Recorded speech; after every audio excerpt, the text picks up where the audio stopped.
Okay, I guess we can start. Okay, welcome everyone to the second rough stochastic analysis seminar. Today we are happy to have Nikolay Barashkov as a speaker from Max Planck Institute in Leipzig, who is going to talk about the boundary renormalization for the subcritical 5-4 equation. Thank you very much, and thanks to the organizers for the invitation. It's very nice to speak in this new seminar. It seems to be a nice event. So I wanted to tell you a little bit about this ongoing. This is still ongoing work, so don't pin me down on everything. But and this is joined with Majdouline, Borji, and Leonard, Ferdinand. Who is, I believe, in the audience. So our goal is basically to study the equation that has been studied quite a lot. So it's this equation here, which is so it's a parabolic equation. So we have the Laplacian, and then you have a nonlinearity, and you have a driving noise. And you take the driving noise, and so you consider the equation in R4 for sort of practical purposes. You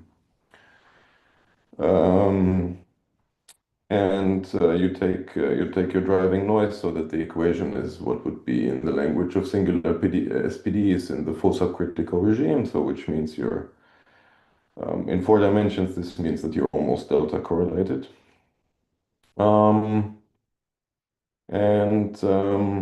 So this equation has been studied quite a lot, and this has been by many people, and it has been solved in this full subcritical regime, for instance, by Hairer and using the theory of regularity structures, or more recently by Pawel Duch. So what we wanted to understand is how do boundary conditions affect this solution theory, and this also has been studied to some extent, but not as extensively. And I will in a moment mention what has been done. So okay, first let me tell you what exactly we want to understand. And what we would like to understand is so this equation is very rough, so this noise will be very bad. It will have very bad space-time regularity. So in particular, we don't expect the solution to be a function, which means it will be a distribution. And this means that we don't know how to make sense of this out of this nonlinearity. So what we do is we regularize the noise, and we modify the nonlinearity, and we allow ourselves to subtract sort of a linear term. So we have a cubic guy here, and somehow because our equation should have some should be symmetric under flipping the sign of the noise. Sort of the natural thing the natural ansatz to take is a modification like this. And so you subtract the lower the term, which is just a coefficient, gamma epsilon of x, which will then depend on the regularization. And typically you will have that gamma epsilon will go to infinity. And you want to understand how does gamma look like. So this is the general objective of singular SPDEs. But what we wanted to understand, how does this look like in the presence of boundary conditions? In particular, does it even depend on the boundary conditions, or can you take it independently of the boundary conditions? Okay. So there are sort of two choices you can, so the sort of most standard boundary conditions you can put is either Dirichlet or maybe I choose another color. Dirichlet or Neumann.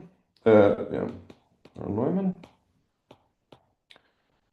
And it turns out that these affect the solution, these affect this gamma in very different ways. Okay, so this kind of falls into a more general class of problems. So, of course, yeah, so some of you may know this history that these kind of equations here have been studied in, for instance, in the full space or in some translation invariant setting, like on the torus, by many people now for over a decade. So there was a big breakthrough by Hairer and Gubinelli, Imkel, and Perkovsky, which established the solution, some solution theory for these equations. And later on, there was some papers. So a bit later, first by Kupia, and then using a renormalisation group approach. And then this was extended to a very systematic study by Pawel Duch. Yeah, this here will be the framework we want to work in today. So I will explain in a minute how this exactly looks like. And okay, this kind of yeah, so like I said, most of these works here are in the translation invariant setting, but there's many problems where you don't have this kind of translation invariance, and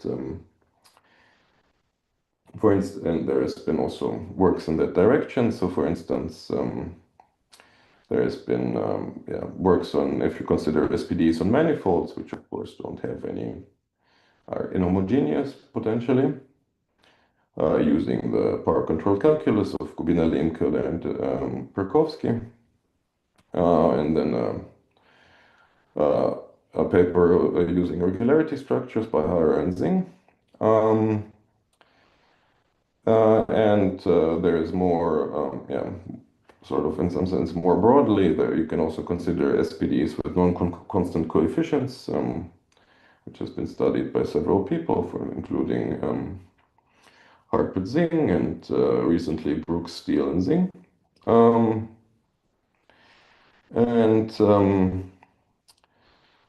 Yeah, so there's also some work using power control. So this uses regularity structures, and there's also some work using power control calculus. And okay, so this is sort of modifies the coefficients in the Laplacian not in one way. In another way, you can also, instead of putting coefficients in front of the Laplacian, you can also just perturb it by a potential. So there has been some work in this direction as well.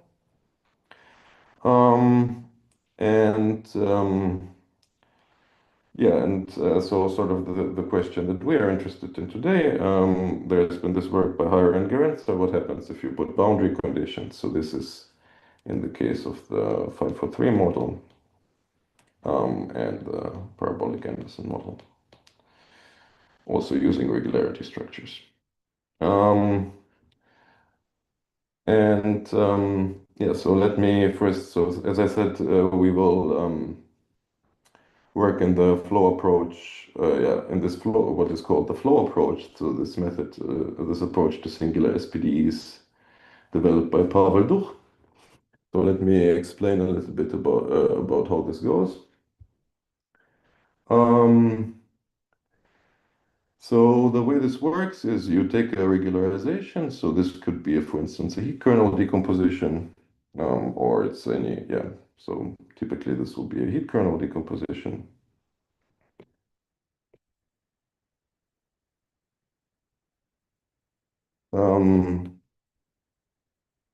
And this G epsilon, so this G epsilon will be some kind of UV cutoff.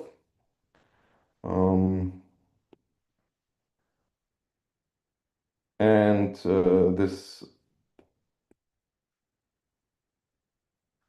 this guy here will be a scale decomposition. And this one we will need later on.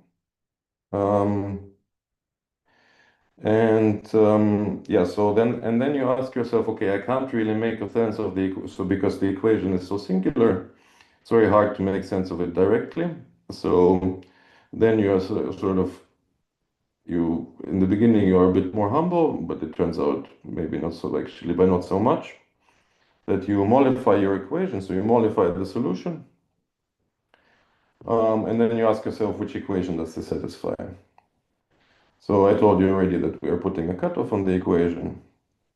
And then we apply GK, so we apply G kappa for some kappa positive, which is different from epsilon. And this is the point, that epsilon should go to 0, but kappa we can keep fixed.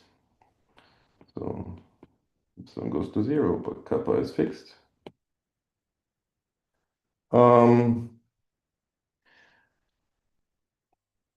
And then we ask ourselves, okay, I apply this modification, and then of course, this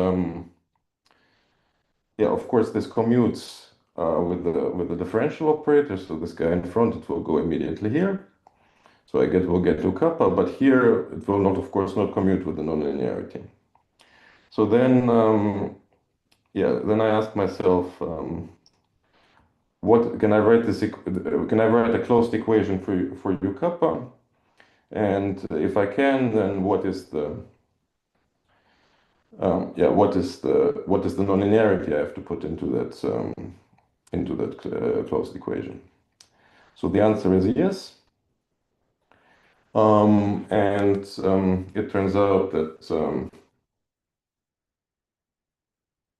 It turns out that you can write such a f kappa. So this is called the effective force.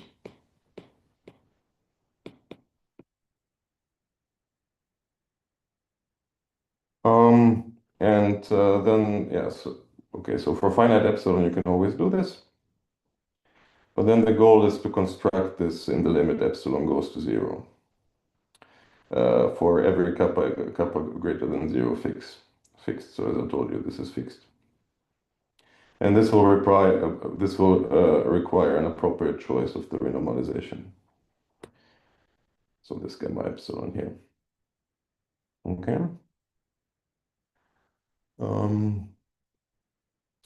Okay, so how do you construct this thing? So how do you construct the f kappa mu? Well, so what you do is you ask yourself, okay, does this actually, so maybe you're a PDE person, which makes sense if you study this equation.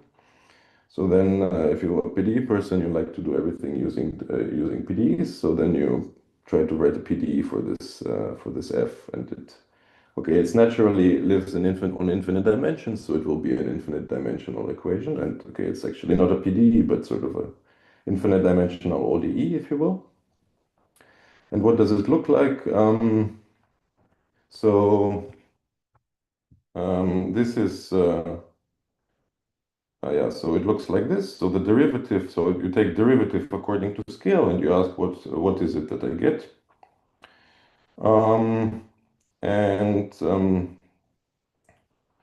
So the mu now, the epsilon has now become a mu. So you take derivative with respect to scale, and you ask yourself, what do you get? And it turns out that what you get is you get the so this should be evaluated at phi, and this is the directional derivative of f. So this is my notation for that.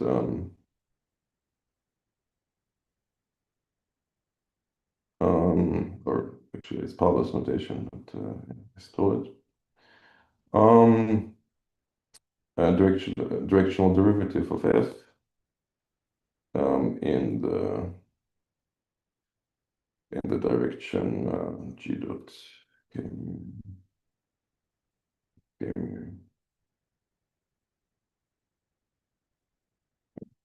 Okay. And you get this sort of somewhat nasty looking equation. And this is not very hard to derive. You can do it. So it's a bit nasty looking. So then you try to make your life easier by making an ansatz for the big F. So you make an ansatz saying that it's essentially a polynomial. maybe it has a lot of components, but essentially it's a polynomial.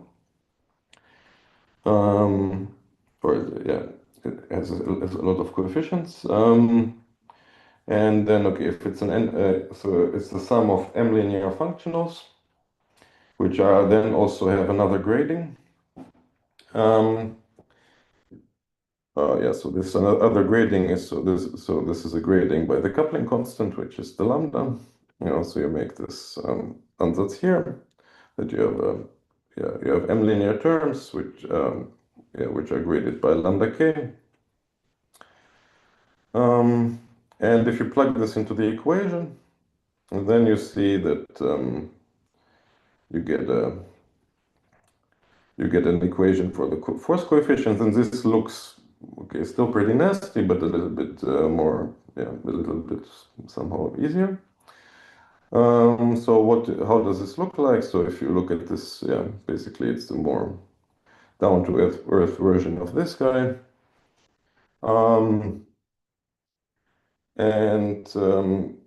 Yeah, so it's yeah, so if you have yeah, so basically the way this looks like is you take your effective force. It has m inputs because it's an m linear function, or you assume it's a sum of m linear functionals, and then you take one of the inputs and you instead of this input you replace it by this quantity here, which is just here you apply your scale decomposition to another coefficient. Okay, and if you compare coefficients, you find some equation like this. And then you also can compare the grading in K, and you get this equation. Then you find out that okay, if you put the right norms on your force coefficients, which are essentially just total variation norms, so it's sort of this is like some kind of operator norm.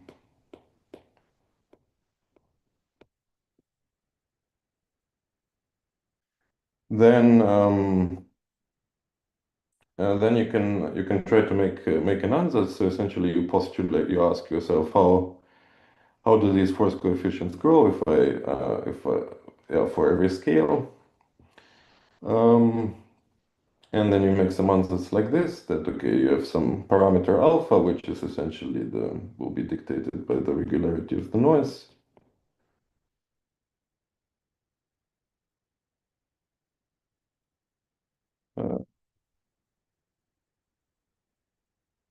And then you have some beta, which is some kind of subcriticality parameter, and delta as well. So this is, yeah, you get some improvement for every field.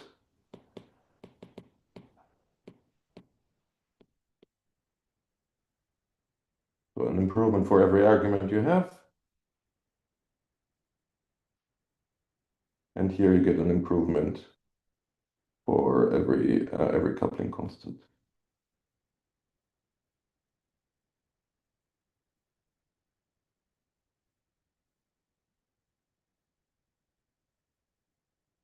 Okay.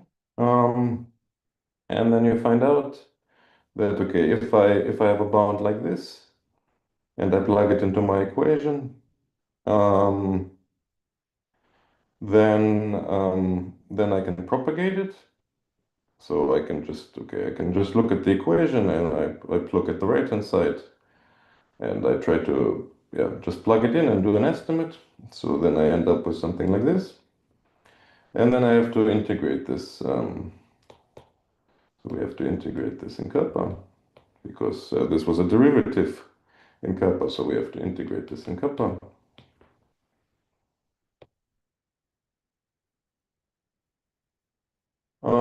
And then we see that, okay, we can actually propagate this bound to higher order coefficients, given that this condition is satisfied. So given that somehow this exponent here, so that given that this is positive. Okay. Because okay, I need to integrate this, so this better blow up less slowly than -1 at 0. So then, okay, you say, okay, if I have some decent bounds on my force coefficients, I can always propagate them. And then the only guys that I don't need that I need to worry about are the ones that don't have this bound. So since you have postulated this out, that's sort of the only ones you need to worry about if this bound is actually supposed to be saturated are the ones that where this condition here is violated. Okay. And so then you observe that, okay, there's only finitely many of them because if m increases and delta increases, then eventually this will be whatever finite number alpha is, whether this will be positive. So eventually this will become a positive number. Okay.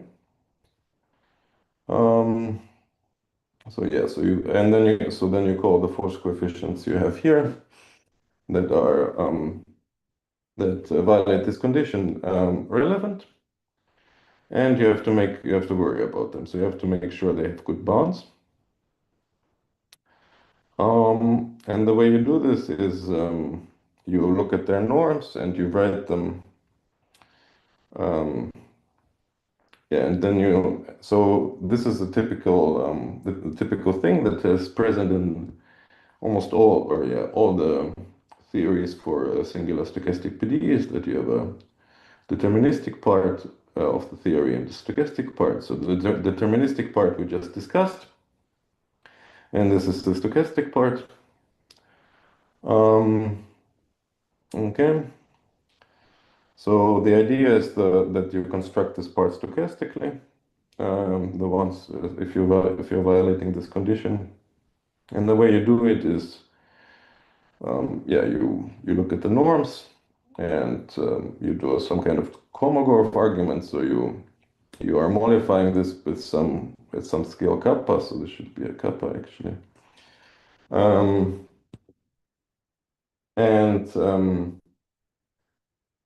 You take LP no, and so you can give up a little bit of modification to gain to go from L infinity to LP spaces, and then these expectations you can compute, and you will end up with these kind of expectations essentially. And then you reduce this to cumulants of these kind of things. So now you have to look at cumulants. And what do you do then? Well, then the nice idea that Pawel had was that you do the same thing again. So now you have some probabilistic quantities, and you just look at what kind of equation they satisfy. And then again, you take a derivative in scale. So the C is now the kind of cumulants that we're looking at.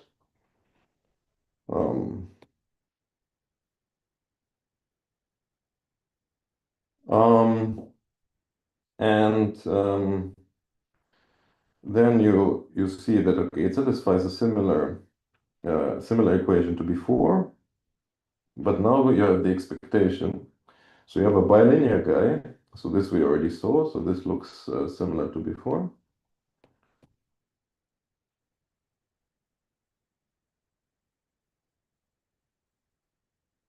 But then you also have another guy, which is the Laplace. So this is it's some kind of linear term, and this corresponds to integrating out scales. So so this guy integrates out.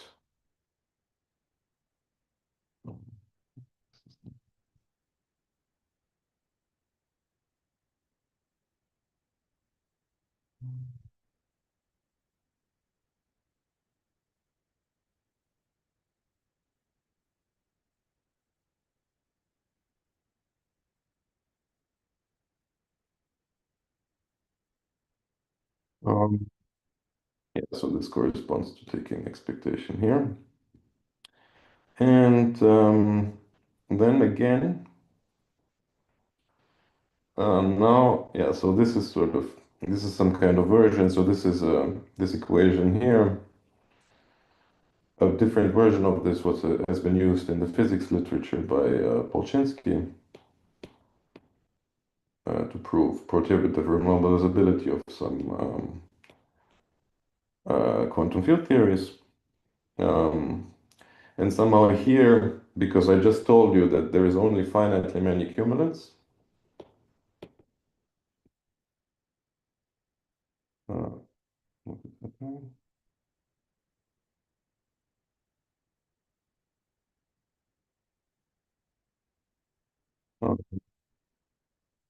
somehow this kind of equation is nice. So this is a finite hierarchy of equations.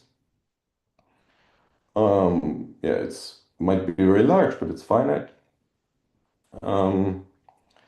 And then again, you can classify cumulants by irrelevant ones. So then, where the equation tells you that they vanish as you remove as you send kappa to 0, and irrelevant cumulants which are blowing up.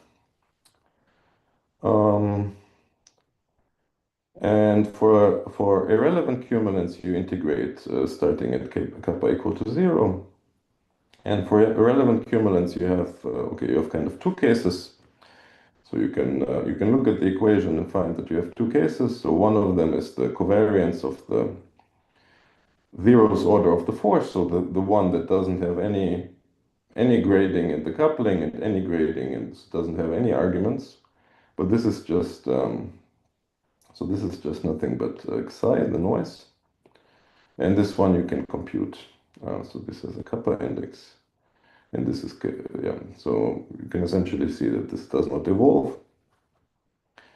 And then you have expectations of the relevant force coefficients are also happen to turn out to be relevant. And then what you do is, okay, for the irrelevant cumulants, you can integrate. So you can solve. You have a family of ODEs, essentially a finite family of ODEs. It's very large, but you have a finite family of ODEs, and for the relevant ones, you integrate forward. So you set the boundary condition at 1. So you set it at the finite UV scale. So at very smooth, at very large scales, where nothing can happen, or where you don't want anything to happen, because that's what you want. You want your theory at a macroscopic scale to be well defined.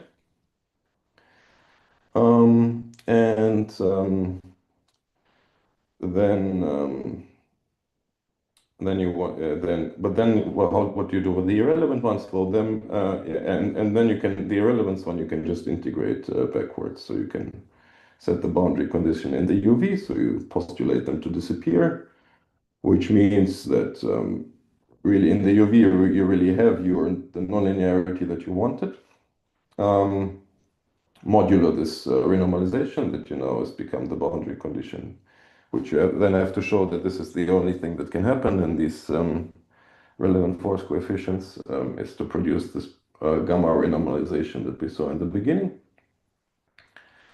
And then then you show that the irrelevant cumulants cannot do anything because they are set to 0 at the UV scale. Okay.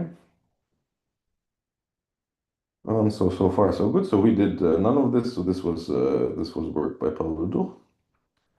So what happens now if you have a boundary? Okay. So if you have a boundary, there is already this result by Hairer and Gerencer. So they looked at the 503 equation, so dimension was equal to 3, and they took white noise as a driver. And then they found that for Dirichlet boundary conditions, the renormalization it's actually constant, so it doesn't depend on the space point, which is exactly what you see also for the case with no boundary, and it matches because it matches the one with no boundary. But if you have Neumann boundary conditions, then okay, yeah, defining this. So I should also say that they looked at the equation on a box, so on a sort of quite domain with quite simple geometry. Then yeah, then you have this type of equation. So then, yeah, and then they found that okay, you get the normal guy, so the one that you would expect from translation invariance, but you also expect a contribution which lives on the boundary. So the B is the boundary. So this is the boundary renormalization.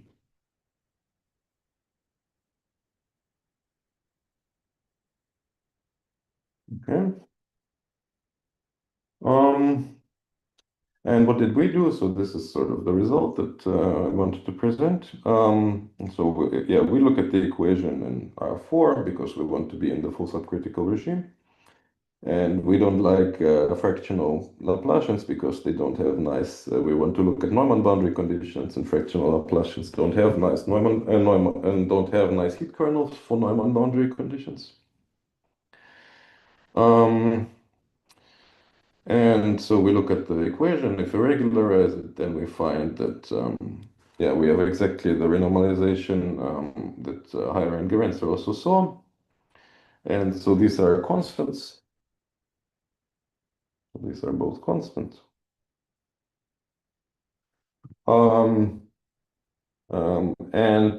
Yeah, so this is okay. Extends sort of the result of Hairer and Gerencer in two ways, which have a sort of actually quite non-trivial interplay. So they make the problem, both of them together make the problem more difficult. So first we are in the full subcritical regime. So this is the full indicates that we are in the full subcritical regime because we take sort of noise with almost delta correlations in R4. On one hand, and on the other hand, we have this is a general domain. So this is okay, general, not fully general, but maybe let's say smooth domain.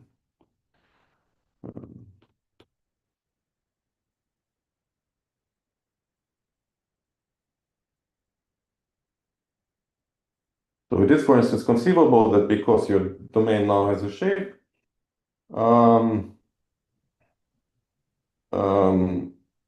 yeah, so with smooth boundary, I should say. Because your domain now has a shape, your renormalization could depend on the shape. But this turns out not to be the case, as we show. And so why is this true? So yeah, so this is yeah, so we wanted to apply sort of this a general strategy from yeah, and I think okay, so this first ingredient, which I will explain now, you will need probably in many cases whatever strategy you choose to follow and whatever framework you choose to follow. So even if you don't choose to follow the flow approach, you will need some kind of decomposition of the heat kernel.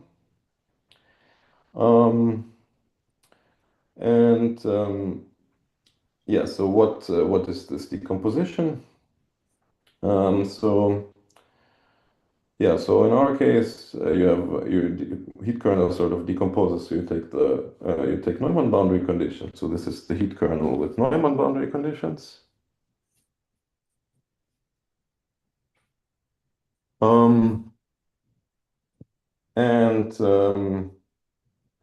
Then it decomposes into the Euclidean heat kernel without any boundary. It decomposes with some indirect part, which essentially has it's like a reflected part. So if you would just have a half plane, your Neumann boundary, you could write it as the Euclidean heat kernel plus a reflected part. So this would be like the reflected part. So this is only singular on the boundary.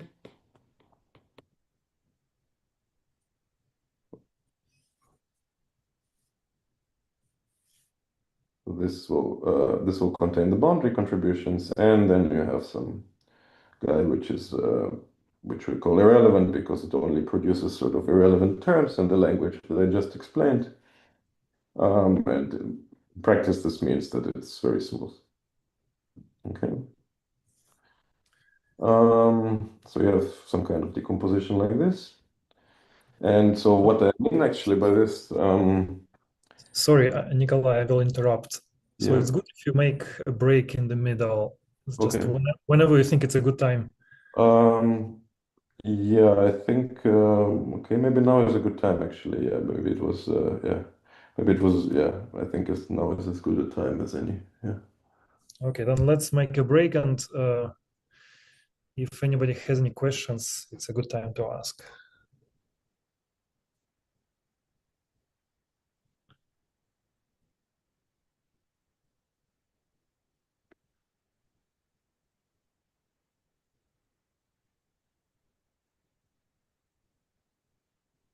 Okay, maybe I can ask a question.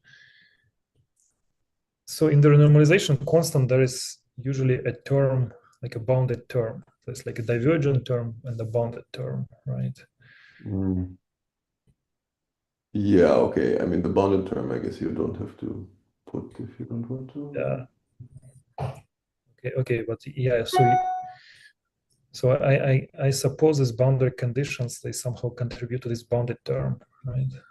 No, so this guy will be, so in the Neumann case, this will be divergent. So this guy will be divergent.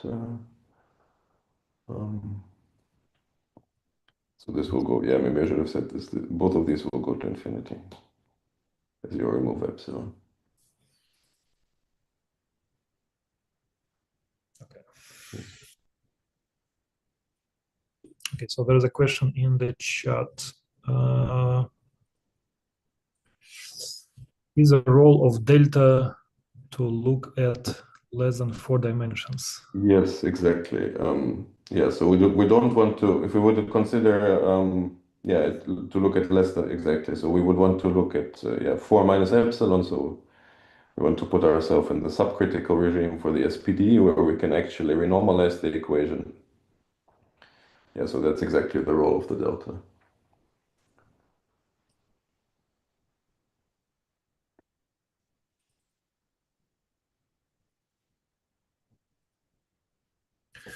Okay, another question. Why in theorem 2 we didn't look at the Dirichlet? Is it because Yeah, because yeah, so we didn't look, yeah, we didn't treat this case because the Neumann is somehow more difficult, but yeah, in principle, our technique should give the same thing as theorem 1, which is that yeah, you can take the renormalization to be the same as the translation invariant case, so as the case with no boundary.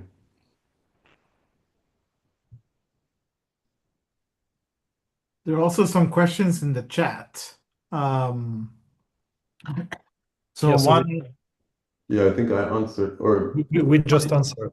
that's right, that's right. Okay, I thought I saw another one. Good, good. yeah, there was two. I think I answered. Hopefully, both of them. But if people don't like my answer, they can complain. Of course.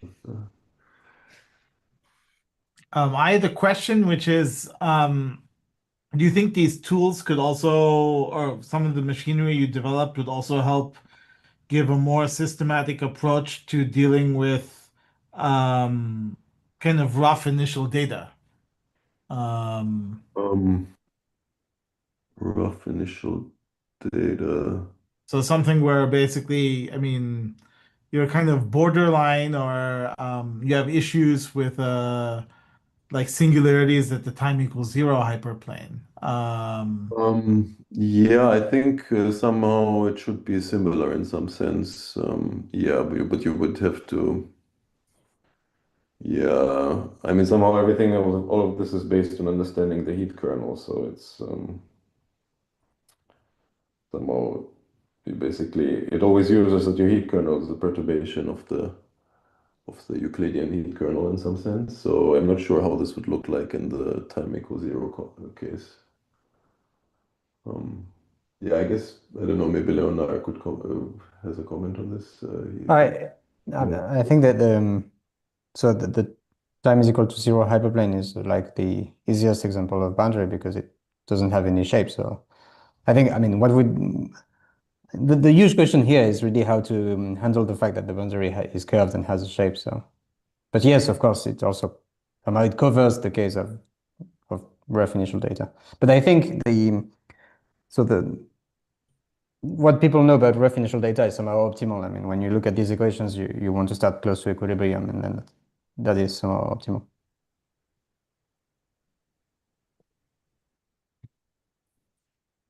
Okay. No, thanks for that. So AJ, what is our tradition? For how long is a break? I mean, we can also, if the questions die down, we can continue and then have more questions at the end. I think Okay. that's what we did last time. Yeah. Okay. Then let's resume. Okay. Yeah. So we sort of So let me try to explain a little bit. How you actually. So this decomposition is a bit vague. And it doesn't actually, in particular, this guy, if you would try to do this for the omega, then you would kind of be lost because you lose the symmetry. So, or if you want to prove that the boundary normalization is constant, then you're kind of lost because your problem doesn't have any translational symmetry anymore because the boundary doesn't have any symmetry. So what you do is instead is you consider if you look at your equation. Okay, this isn't a good drawing.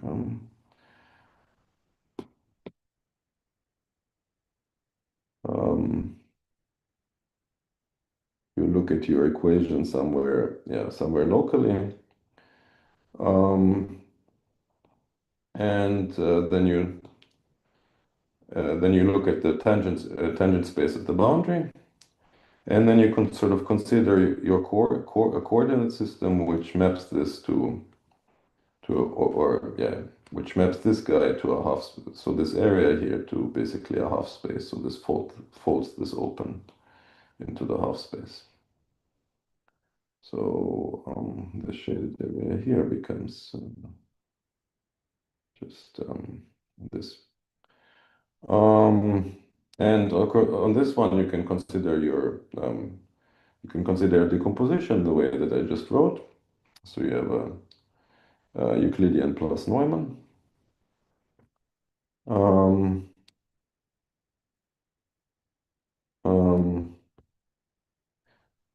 So you have and we call this hyperplane here H. And then you have a part which has sort of fast decay away from this hyperplane. And then you can also pull it back with your coordinates, and you find that you have some nice control on it. Okay. And so the idea, this is because I opened the wrong. No, this is weird. Okay, so these should be characteristic functions here. So the idea that one now has is the sort of you want to reduce your problem to something that you already know plus something that you can understand, which is somehow the idea is that you organize the flow equation according to the heat kernel decomposition. So you make an ansatz, which is this one, where so you have so the S is the stationary force. So this would be the force in the case where you don't have any boundary and you're just on Rn. And this corresponds to sort of the flat heat kernel, so doing everything with the flat heat kernel. And then you have your boundary normalization, which corresponds to P int and some other contributions, which we will see in a minute. So this is sort of has all the boundary normalization.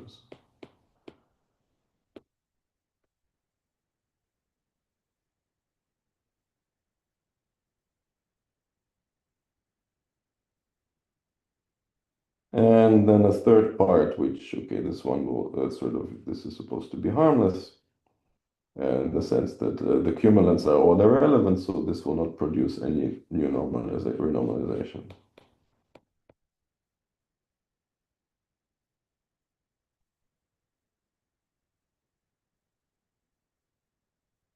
Yeah.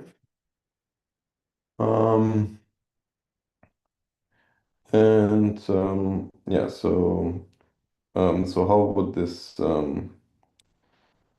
look like? So okay, the general flow is just given in the same way it was before, where G is now sort of the heat kernel on this omega, which may look horrible, and these are again characteristic functions. I apologize, something went wrong with my software.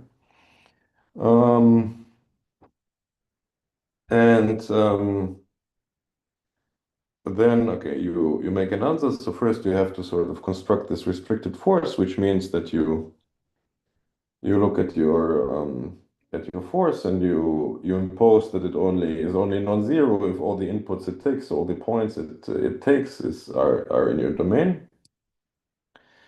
And then you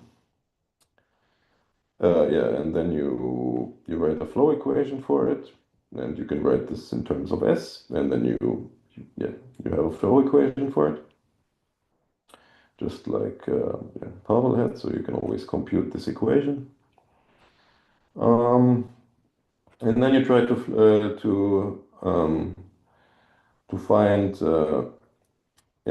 the flow equation for B. So yeah, so this is sort of easiest to imagine if your domain is just a half space, which is sort of the thing we're reducing everything to. How does this look like? So this equation has two kinds of contributions that could potentially produce renormalization. So the first one is the contribution where you have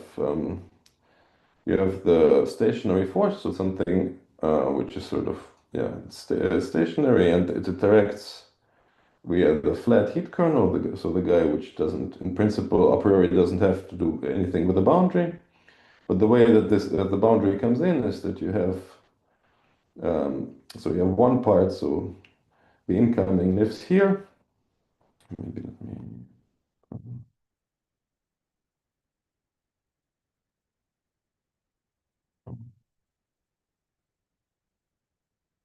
We have the incoming, the outgoing.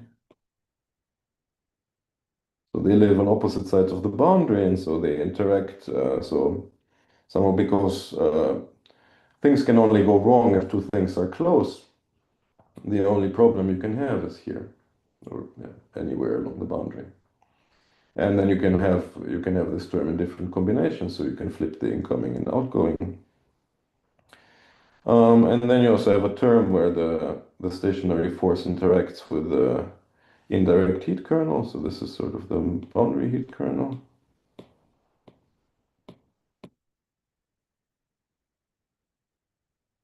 Before called P indirect. And then you have all the other terms which sort of look like a normal flow equation for B, like very similar to the other ones, but like the one we had before. So, but somehow what is important is the source terms. So these are sort of source terms for B.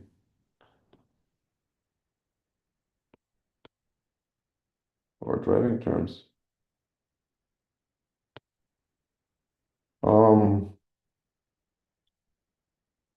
Yeah, and somehow because your kernel has fast decay away from this boundary, it improves your power counting, so it gives you more regularity, and this is why you expect B to have better properties than S. So B should be less singular than S. But okay, is it good enough to not give you any problems at all? And the answer is no. So if all of this were irrelevant, then you wouldn't have any issues. but this is not the case. So yeah, so somehow the strategy you have to follow is that yeah, so the strategy is that yeah, first, okay, you show that the restricted force coefficients, so you can multiply with characteristic functions. So you can multiply your force with characteristic functions.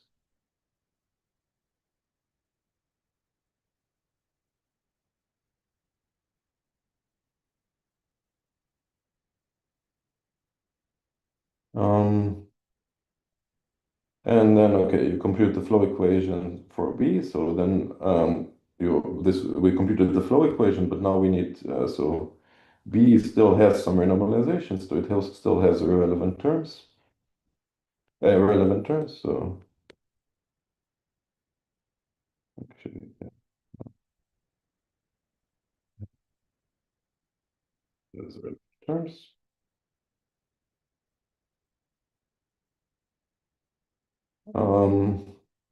And okay, if it has irrelevant terms, then somehow everything that is that it can do, yeah, so yeah, it should live on the boundary. So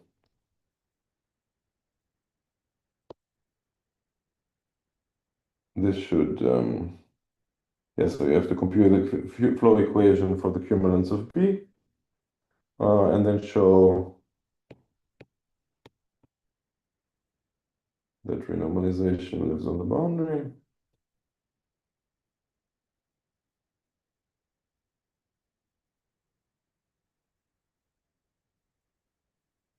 And then you sort of get, because of the way we set things up, you get for free that your renormalization doesn't depend on where you are in the domain, because this B doesn't see really, or it sees only the half space, and the half space has translational symmetry. So this boundary renormalization will live on the domain, will live on the boundary, but it will be a constant because of this translational symmetry. Okay, I'm making hand gestures which nobody is seeing. So yeah. And yeah, so this goes. And then, okay, we have to compute the flow equation for I, which is a huge mess, but it's possible to do. So this is still a bit work in progress, but we're optimistic that this is possible. So we can compute it, but we still have to estimate it. And then it turns out that I actually still has some things which could have relevant power counting, and so not all the force coefficients are irrelevant. But so you have to look at the cumulants, but then it turns out that all the cumulants are irrelevant. So there will be no new renormalization, even though the I has relevant terms. So you can show this. Okay.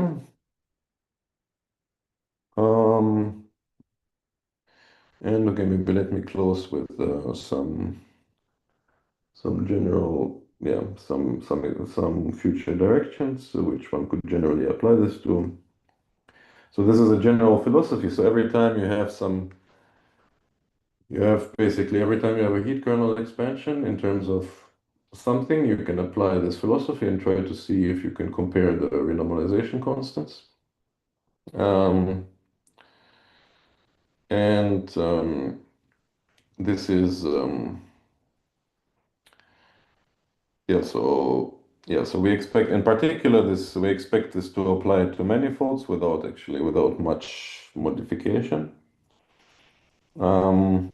It's possible that I guess it should also apply to non-constant coefficients.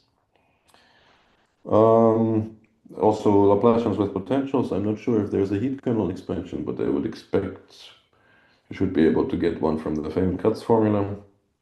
And this should also deliver you, it should also make you be able to renormalize those equations with constants. So you always somehow get for free, or you don't get for free, but it's built into the method that you compare your renormalization constant with something that you already know. And sort of, yeah, sort of in some sense a special, or not, it's not a special case, but you have somehow related to this case here is that when you have a Laplacian with non-constant coefficients, if they are oscillating and you homogenize, so recently there has been some works about homogenizations of singular SPDs, so it could be interesting to see if this method can be used in that direction, but I'm not an expert.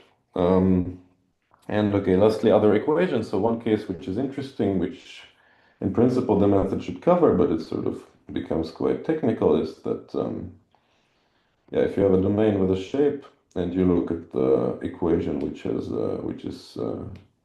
a quadratic nonlinearity, and you look at it with bad enough noise, let's say in higher dimensions, then all of a sudden the noise, actually the shape of so then you will need domain-dependent counterterms. So we expect that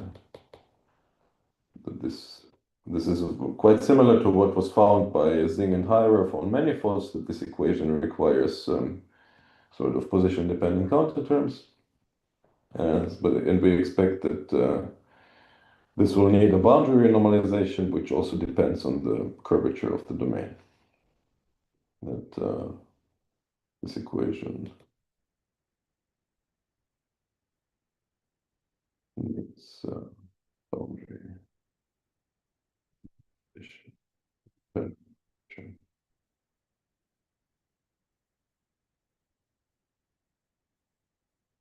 Okay. Stop here. Thank you very much. Thank you very much. Yeah. Yeah, thanks. Are there any questions in the audience?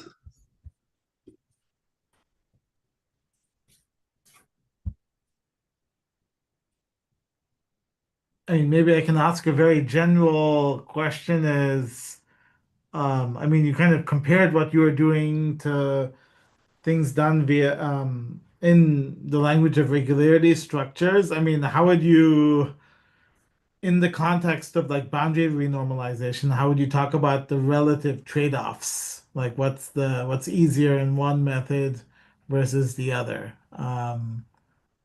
Yeah, I don't know regularity structure so well, so I'm not sure. Yeah, I'm not sure. I don't, yeah.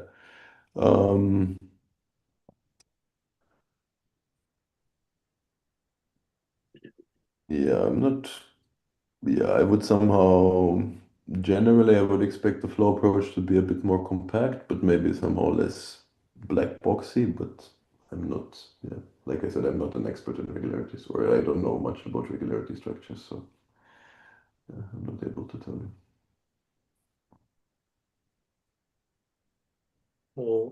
So I have a question. Have you thought about the physical meaning of boundary normalization? For example, we know that Casey-Ising model converges to phi-4. And there, the bulk renormalization correspond to the sort of shift from critical temperature. So we have kind of physical interpretation of the renormalization. Yeah, this is a good question. So I think in physics, people sort of look at something like this, and yeah, it's not completely clear to me what the real sort of talking to in this Katzis, it would be interesting to see in the Katzising interpretation what this would actually mean. But then you would need to be able to go far enough in this in that direction to actually do okay, I guess this has been done, so it would correspond to somehow that you would have to increase the temperature at the boundary, I guess, which I mean, it would make some sense because you're in Katzising, your interaction are non-local, so maybe this is somehow it's some interplay with that you're cutting off something that's supposed to be non-local. So suppose we don't have boundary. In principle, one can also use this flow approach to prove a scaling limit of cut-ceasing or prove similar results with this flow approach. Maybe this I've never thought about.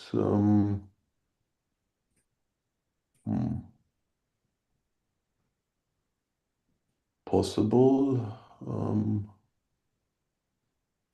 Yeah, I mean, I wouldn't. Why not? I mean, I guess it's been done with regularity structures and. Yeah, or Yeah, 5. so I mean, I don't know. I wouldn't see why not, but I don't try it, so I don't know.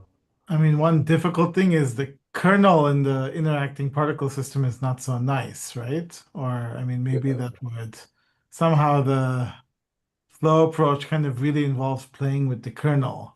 Yeah, but Be a you little probably bit more would not want to use that one as your actual scale decomposition, but you would want to use something else and then somehow compare it to, or like the scale decomposition should not be given by the kernel of the cut-ceasing, I think. And this is probably also not what you would do in regularity structures. I mean, the wavelet, you wouldn't adapt it to the kernel of the, or would you? I'm not so familiar with this stuff. So. Well, we have Constantine here who did it. Yeah. It's regularity structure. Yeah.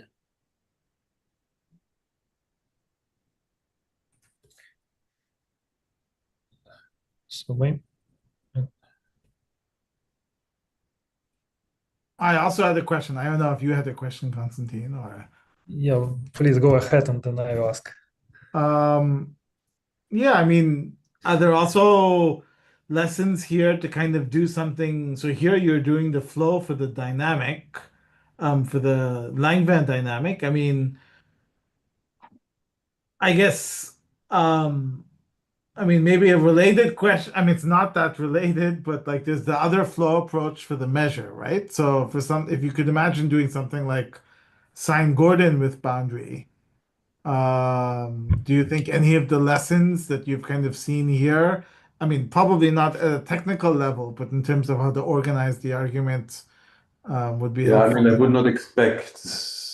Yeah, okay, so sine Gordon, I guess it's, I mean, I would imagine something maybe. So somehow sine Gordon is a bit different, right? Because on the one hand, it's 2D, so somehow the singularity is much more mild, so you would expect to not have any issues already, even for Neumann boundary conditions. But then you need much more control on things because your renormalization is multiplicative.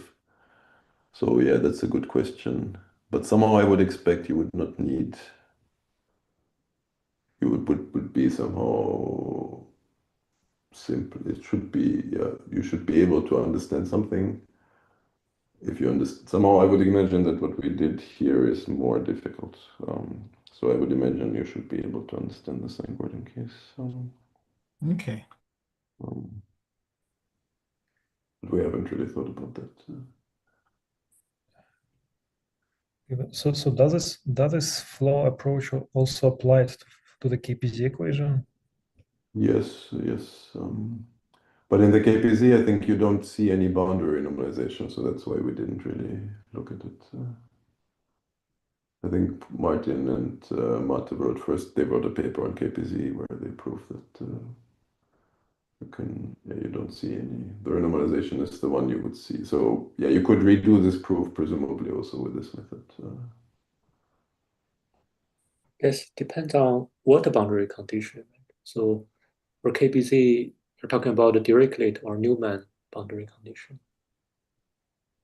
Yeah, I mean both, right? Or no, so in Martin's paper, I think they have some renormalization on the boundary coming from the boundary. Oh, they do. Okay. No, yeah, what we do, yeah, there would be also for KPZ, and that would also, I mean, actually the power counting of KPZ and phi 4 are the same, so it would also work the same way. The only difference is the thing you see on the boundary because phi 4 is cubic, so the renormalization of the boundary becomes the renormalization of the Robin parameter. For KPZ, it's renormalization of the inhomogeneous Neumann parameter. But it's really, it works, it also applies. It's just, we wanted to illustrate it on one equation because it's messy enough, so not to try to write something general that applies to more equation for the notation.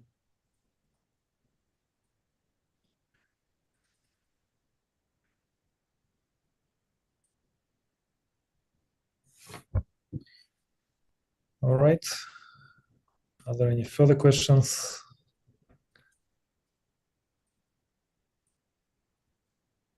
Okay, so if there are no other questions, then we can thank Nikolay again.